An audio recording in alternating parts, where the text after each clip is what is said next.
Hindi ko palalampasin ang nangyari kamakailan sa Siquijor.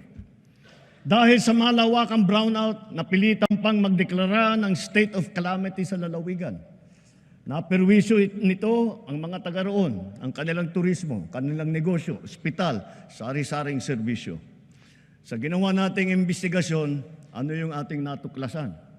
Mga expired na permit, mga sirang generator na halatang napabayaan, kaya sunod-sunod na bumibigay, mabagal na aksyon at kawalan ng maayos na sistema ng pagbili ng krudo at ng mga pyesa. Ipinag-utos ko sa DOE, NEA at ERC na pabalikin sa normal ang serbisyo ng kuryente sa Siquijor bago matapos ang taon.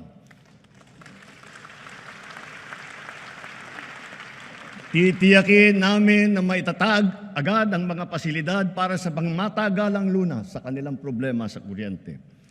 Hindi na dapat ito maulit-muli. Iimbestigahan ang naging kapabayaan nito at ang iba pang mga katulad na kaso sa buong bansa. Dapat nilang ayusin ang pamamahala ng mga kumpanya ng kuryente at ipag-utos ang pag-refund kung kinakailangan.